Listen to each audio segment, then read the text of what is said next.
साल 2012, independence day. ये वही दिन था जब अभी की स्पाई यूनिवर्स कही जाने वाली यूनिवर्स की पहली फिल्म, या फिर कह लीजिए the OG spy movie which has ever come out of Bollywood, एक था टाइगर, रिलीज हुई थी। और जिस हिसाब से इस फिल्म में एक्शन को कम और एंगेजिंग स्क्रीन प्ले को ज़्यादा प्रायोरिटी दी गई थी, वो इतनी कन्विंसिंग थी कि from the critics to the normal audience सबको इसने इम्प्रेस किया। और मैं तो उस वक्त बस 11 साल का था। स्टिल इस फिल्म ने ये दिखा दिया था कि क्यों आज भी कोई स्पाई फिल्म इसकी बराबरी नहीं कर सकती। और फिर इस फिल्म के जो कंक्लूडिंग मोनोलॉग्स थे वो इतने सेटिस्फाइंग थे, which led everyone to believe that there couldn't be any other better ending to this film. और फिल्म पूरी तरह से कंप्लीट हो गई।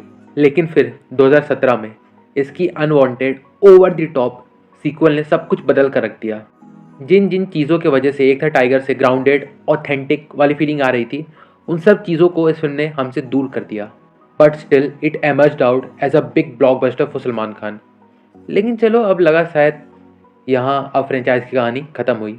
बट फिर जब 2023 में पठान में टाइगर फिर से दिखा, तब जाकर समझ आया कि जब तक प्रोड्यूसर किसी हिट कैरेक्टर को पूरी तरह से कैश न कर ले, तब तक ये सब रुकने वाला नहीं है।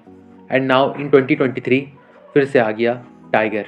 But wait, this time it's personal. And with all the hype the film got released, and now after its underwhelming box office performance and continuous drop in theatre occupancy, blame किस पर जाना चाहिए? दिवाली पर, वर्ल्ड कप पर, या film makers पर? मेरा pick है फिल्म मेकर्स पर। और इस चीज़ के कई कारण हैं। जैसे पहला, choosing a non action film director to direct the film of the biggest mass superstar of India.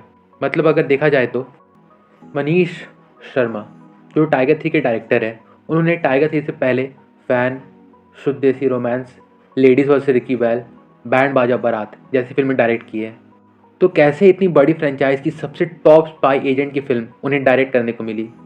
And this led to such utter disappointment कि मे बी अब कबीर खान भी ना बचा पाए टाइगर फ्रेंचाइज को। अब दूसरा कारण जो समझ आता है वो है पठान की एंट्री गलत टाइम पे करवाकर। मतलब जब साफ साफ इस सीन में दिख रहा है कि टाइगर अभी तक थका नहीं है।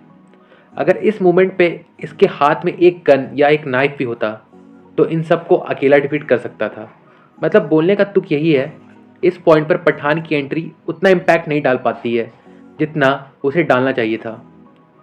And ultimately the second biggest reason जो इसका मेजर सेलिंग पॉइंट था, वो पुअर टाइमिंग के चलते फेल हो गया।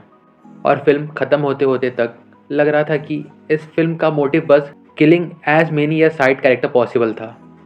अब अगर एक था टाइगर से ग्राउंडेड और टाइगर जिंदा है से over the top but consistent action set pieces हटा दिया जाए, तो इसका result Tiger 3 the complete mess ही होगा।